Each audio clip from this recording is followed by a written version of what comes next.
नमस्कार, जय हिंद। देखिए, बिहार पुलिस में जो 20 जुलाई को एग्जाम हुआ है, उसके भी क्वेश्चंस बाहर निकल गए हैं।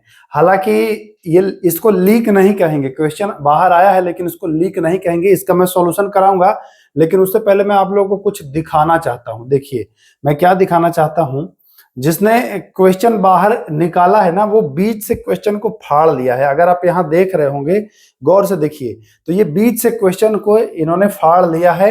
और यहाँ पर आप देखेंगे, अच्छे से अगर देखेंगे तो आप देखेंगे कि ये ट्रेन में बैठा है आदमी। अभी मैं दिखा रहा हूं ना, अगर गौर से आप देखेंगे तो देखिएगा, ये नीचे जो फर्श है ना, ये ट्रेन का है और बैग में ये रखे हैं।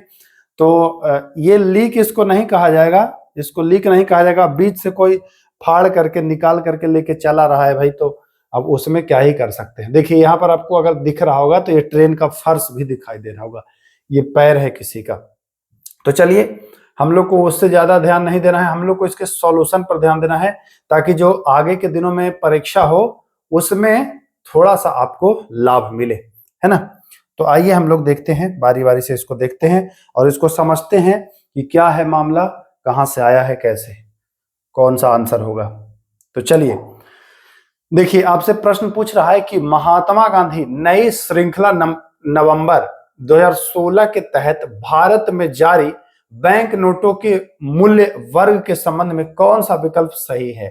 देखिए, ये कह रहा है कि कौन कौन सा नोट जो है वह चला था, भारत में जो नोट चला था वो कौन कौन सा नोट चला था, जरा बताएंगे आप।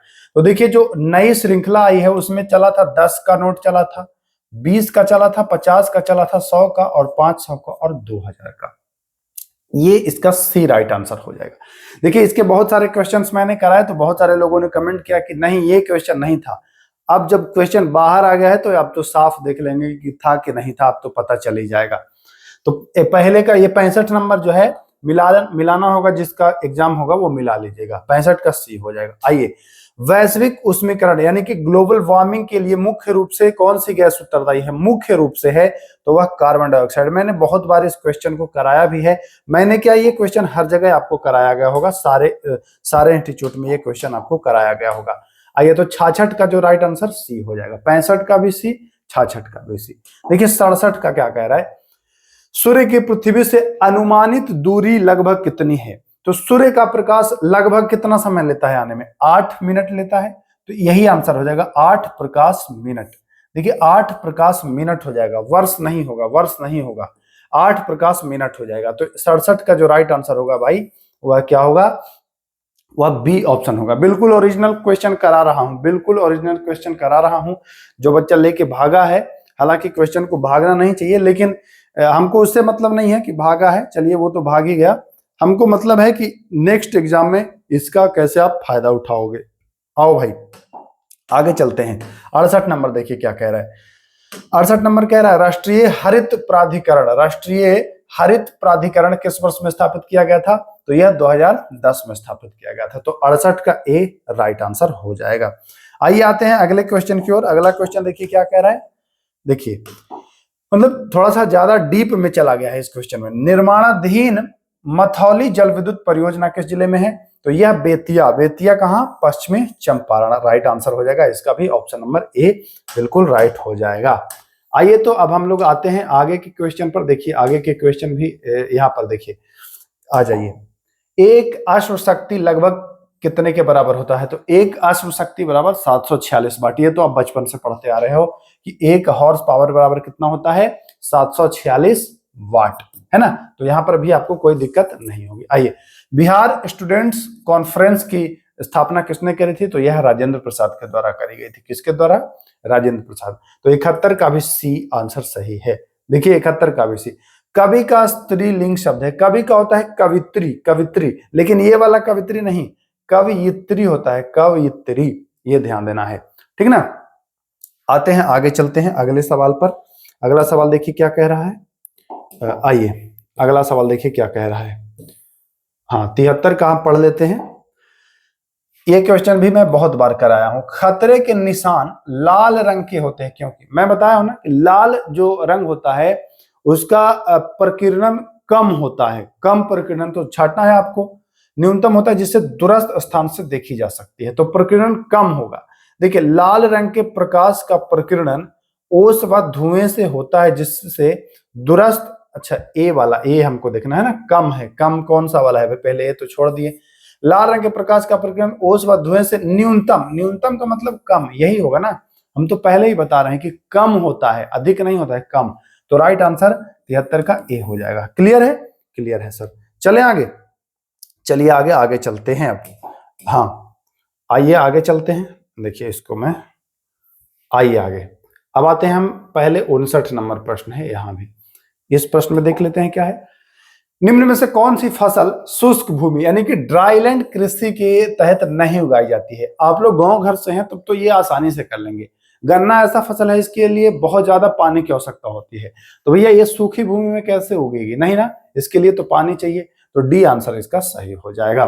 ठीक ना। मैंगो साबर, मैंगो साबर यानी कि भारत में आम्र वर्षा किस ऋतु से है? तो ये जानते हैं आप, ये मैं आपको पहले भी पढ़ा चुका हूं कि आम्र वर्षा जो है यह ग्रीष्म ऋतु के आखिरी में आता है। ये जो बच्चा लेके भागा है इसने आंसर डी लगाया है, लेकिन गलत है बाबू, ये हो जाएगा ग्रीष्म ऋतु, ग्रीष्म ऋतु के लास्ट में। मानसून लौटते वापसी नहीं, मानसून आने वाला होता है, आया नहीं होता है। ग्रीष्म ऋतु के आखिरी में यह वर्षा होती है, तो ये ध्यान देना है। इसका आंसर है बी। मतलब बहुत क्वेश्चन जो है ना वो बारीकी से पूछा जा रहा है, इस बात को भी आप समझिएगा, ऊपर ऊपर से पढ़ने से काम नहीं चलेगा। चलिए आइए, निम्नलिखित में से कौन सा मोटा अनाज नहीं है? तो देखिए रागी मोटा अनाज है, जो भी क्वेश्चन लेके भागा है वो रागी लगाया, लेकिन गलत है। ज्वार भी है, बाजरा भी है, भाई चावल नहीं है मोटा अनाज। आइए आगे आते हैं, आगे क्वेश्चन हम देखते हैं। हिमालय की सबसे बाहरी श्रृंखला, सबसे बाहरी श्रृंखला, देखिए हिमालय की सबसे बाहरी श्रृंखला जो है ना वो है आपका शिवालिक। ये मैं क्वेश्चन कराया भी हूं, जब मैं सॉल्यूशन कराया हूं तो उसमें ये सब क्वेश्चन कराया हूं, मोटा अनाज वाला, शिवालिक वाला, ये कराया हूं। कुछ लोग कमेंट कर रहे थे कि ये सारे क्वेश्चन नहीं है, तो भाई देख लो, अब नहीं है तो ये है, तो दिख तो गया सब साफ साफ, इसमें कोई कुछ वो है नहीं। चलिए आइए तो आगे देखिए क्या कह रहा है अगला प्रश्न। हाँ, सुप्रीम कोर्ट से संबंधित है, सुप्रीम कोर्ट से संबंधित है। सर्वोच्च न्यायालय के न्यायाधीश को हटाने के विषय में कौन सा कथन सही है? हमको सही कथन छांटना है भैया। देखिए इसी के अनुसार अब आपको पढ़ना पड़ेगा, इसी के अनुसार आपको पढ़ना पड़ेगा, तभी जाकर के रिजल्ट होगा। किसी न्यायाधीश को संसद के दोनों सदनों द्वारा पारित प्रस्ताव के माध्यम से सिद्ध कदाचार या क्षमता के आधार पर हटाया जा सकता है? हाँ, पहला तो सही है। दूसरा, उसे सदन में उपस्थित और मतदान करने वाले कम से कम एक तिहाई सदस्य, एक तिहाई सदस्य के बहुमत से, एक तिहाई नहीं है भैया, ये तो दो तिहाई है, दो तिहाई है, पढ़ा है ना आपने, दो तिहाई सदस्यों के बहुमत से, तो दो गलत हो गया, यानी कि केवल ए सही है। तो राइट आंसर क्या हो जाएगा? केवल ए सही है। क्लियर है, कोई दिक्कत नहीं है। आइए आइए सर, देखिए अगला प्रश्न क्या कह रहा है। केंद्र को जितना संभव हो सके उतना मजबूत बनाया जाना चाहिए, यह वाक्य संविधान सभा में, यह संविधान सभा में कहा गया था, किसके द्वारा कहा गया था? तो देखिए कहने वाले तो दो तीन तरह के कहे थे, लेकिन सबसे सटीक इन्होंने कहा था कि ज्यादा से ज्यादा मजबूत बनाना चाहिए।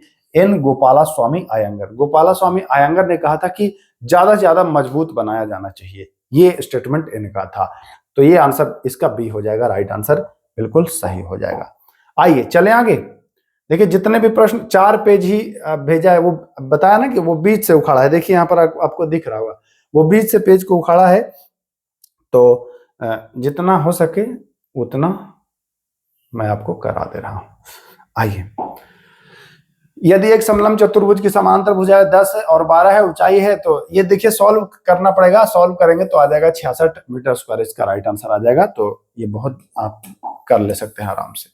देखिए ये क्या कह रहा है, 340 आदमी एक अपार्टमेंट के निर्माण का काम 25 दिन में पूरा करता है। देखिए ये तो बहुत आसानी से कर लेंगे, 340 आदमी कितना दिन में करता है?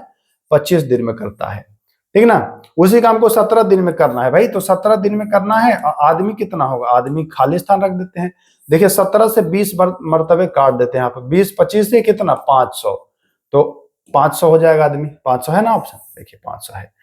और अगर रहता कि अब कितने आदमी, तो इसमें 500 में एक घटा देते 160, लेकिन इसमें कुल पूछ रहा है तो 500 हो जाएगा, कोई दिक्कत नहीं, ये बहुत ईजी था। आइए देखिए, राहुल आज से प्रारंभ करके अगले 3 वर्ष तक हर साल 1,000, मतलब कि 1,000 रुपया इस वर्ष, फिर 1,000 रुपया अगले साल, ठीक ना, फिर 1,000 रुपया अगले साल, और ये 3 साल तक चलेगा, ये वाला 3 साल तक चलेगा, तो और ये वाला कितना चलेगा, ये 2 साल तक चलेगा, और ये वाला चलेगा कितना, 1 साल तक चलेगा, ठीक ना। तो कुल इसका हो जाएगा राइट आंसर 3641। इसमें आएगा कितना भाई, इसमें आएगा 3000 आएगा, 3000 और प्लस 331 आएगा, 331 आएगा मतलब 3331 आएगा। और इसमें कितना आ जाएगा, मतलब इन तीनों का मैं बता रहा हूं कि 3331 आएगा, और इसका आ जाएगा कितना 210 आ जाएगा, और इसका आ जाएगा 100, 1 साल का 10% है ना। तो देखिए कुल आप जोड़ेंगे तो 3641 आ जाएगा। ये नहीं होगा, ये नहीं होगा, बी नहीं होगा आंसर, डी होगा आंसर इसका। ध्यान दीजिए, क्वेश्चन को थोड़ा सा घुमावदार बनाया है भाई, नहीं तो जो लगा के आए होंगे ना वो गलत हो जाएगा उनका। आइए देखिए, देखते हैं। प्रथम विश्व युद्ध में ऑस्ट्रिया ने सर्बिया पर, तो ये 28 जुलाई 1914 से शुरू किया था, 11 नवंबर 1918 तक चला था, तो 28 जुलाई हो जाता है इसका आंसर। ये मैं करा चुका हूं, विश्व इतिहास का जो मैं क्लास कराया हूं, अगर उसको पढ़ लेंगे तो एक भी प्रश्न नहीं छूटेगा, सारे प्रश्न वहां से आ रहे हैं। केरल की सबसे लंबी नदी जो अन्नामलाई से उद्गमित होती है वह है पेरियार। पेरियार, ये देखिए गलत लगाया है, पेरियार होगा ना, तो ध्यान दीजिएगा। आइए आते हैं, भारत के मीठे पानी की सबसे बड़ी झील, प्राकृतिक झील कह रहा ना, तो ये हो जाता है वुल्लर झील, जम्मू कश्मीर वाला। ये भी आपका इजी प्रश्न है। आइए, भारत में सबसे बड़े क्षेत्र में फैले हुए वन, उष्ण कटिबंधीय पर्णपाती वन, यह भारत के सर्वाधिक क्षेत्र में है। कौन सा वन है, उष्ण कटिबंधीय पर्णपाती वन, ये भारत के सबसे ज्यादा क्षेत्र में है, तो ये सही मारा है ये लड़का, है ना, ये लड़का ये सही मारा है। आइए चलते हैं आगे, आगे देखते हैं और भी है क्या, हाँ अभी और भी है। तो देखिए इसको बड़ा करता हूं मैं, जितने भी हैं मिला लीजिए, जितने प्रश्न आए हैं मिलाइए भाई।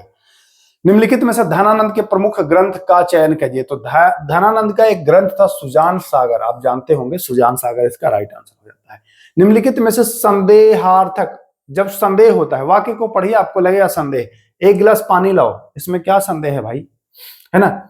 लगता है मैंने इस व्यक्ति को कहीं देखा है, लगता है मतलब हमको संदेह हो रहा है, तो यही तो है, बी इसका राइट आंसर हो जाएगा। निम्नलिखित में से गुण संधि युक्त शब्द का चयन करिए। तो गुण संधि जो हो जाएगा वह हो जाएगा, क्या हो जाएगा, धर्मोपदेश हो जाना चाहिए ना, धर्मोपदेश ही हो जाना चाहिए, धर्मोपदेश, एक मिनट, धर्मोपदेश, शायद धर्मोपदेश होना चाहिए। अच्छा इसको मैं देख लेता हूं, अभी क्लियर कर देता हूं, परेशान मत होइए, इसको मैं देख ले रहा हूं, कौन सा है, 43 है ना, इसको करा दे रहा हूं, उसको तोड़ना पड़ेगा, समय लगेगा उसमें ज्यादा। आइए अभी अंग्रेजी का सवाल है, अंग्रेजी का सवाल है, तो चेंज द फॉलोइंग, इसका राइट आंसर आप मिला लीजिए डी, और सिलेक्ट द मोस्ट, इसका मिला लीजिए आप सी, 44 का डी और 45 का सी, ये दोनों आप मिला लीजिए। आइए हम आते हैं आगे, आते हैं आगे भाई, 46 में आते हैं। देखिए हरित क्रांति तो 1966-67 है, यानी कि 1970 के दशक, है ना, 70 के दशक, 1960 के दशक होगा, 66-67 है ना, 60 के दशक, मतलब 60 के से 70 के बीच में जो हुआ है ये हो जाएगा, तो आंसर इसका कौन सा हो जाएगा, सी हो जाएगा, 1966-67 है, तो ध्यान दीजिएगा। चलिए आते हैं आगे, निम्नलिखित में से सीपीआई, सीपीआई का फुल फॉर्म कहां चले गए भाई, सीपीआई का फुल फॉर्म तो ये होता है उपभोक्ता मूल्य सूचकांक, क्या होता है, ए राइट आंसर इसका हो जाएगा। निम्नलिखित में से किसी मानव पूंजी में शामिल नहीं किया गया है, तो मानव पूंजी में शामिल मशीनरी को नहीं किया गया है, किसको, मशीनरी को नहीं किया गया है, तो ध्यान दीजिएगा मशीनरी को नहीं किया गया, यानी कि डी इसका आंसर सही हो जाएगा, ये वाला, है ना। चलिए आते हैं आगे, आइए आते हैं, देखिए ये प्रश्न कितना बढ़िया है, समझने की बात है खाली। 41 गुणे 42 गुणे 43 में अगर 49 तक गुणा करते जाएंगे तो इकाई का अंक, तो देखिए 43 के बाद कितना आएगा, 44 आएगा, फिर आएगा 45। अब 5 में जैसे ही कोई सम संख्या से गुणा होगा, जैसे 5 में 4 से गुणा होगा तो 20 जीरो हो जाएगा, अब 1 जीरो हो जाएगा तो सब जीरो हो जाएगा आखिरी में, है ना। ये बस आपको समझना था, बहुत ही इजी था, तो ये भी समझ गए होंगे। एक आदमी ने 15 रुपए का 8 खरीदा और 9 रुपए का 6 बेच दिया, मतलब कि ये इसको घाटा होगा, 15 का 8 खरीदेंगे और 9 के 6 बेच देंगे तो घाटा होगा। घाटा कितना हो जाएगा भाई, तो घाटा 12 नहीं होगा, 20% होगा घाटा, 20%। अगर आप इसको सॉल्व करोगे तो बड़े ही आसानी से सॉल्व कर लोगे, 20%। और भी है क्या, एक पेज हो गया, एक मिनट और देख लेता हूं, और भी है क्या क्वेश्चन, इतने क्वेश्चन दिख रहे हैं, क्वेश्चन ज्यादा दिख नहीं रहा है ना, क्वेश्चन ज्यादा दिख नहीं रहा है, तो ये भी तो करा दिया हूं, ये तो करा ही दिया हूं, और 1 मिनट, ये भी करा दिया हूं, है ना, ये भी करा दिया हूं, सभी आपको करा दिया हूं, ये भी आपको मैं करा दिया हूं। 4 ही पेज था। तो दोस्तों मैं उम्मीद करता हूं इससे आपने सीखा, और क्या सीखा कि भैया कहां से प्रश्न आ रहे हैं, कैसे उन टॉपिक को पढ़ना है ना। वीडियो छोटा है, जितना हमें क्वेश्चन मिला था उतना मैं करा दिया हूं। फिर मिलते हैं, नमस्कार।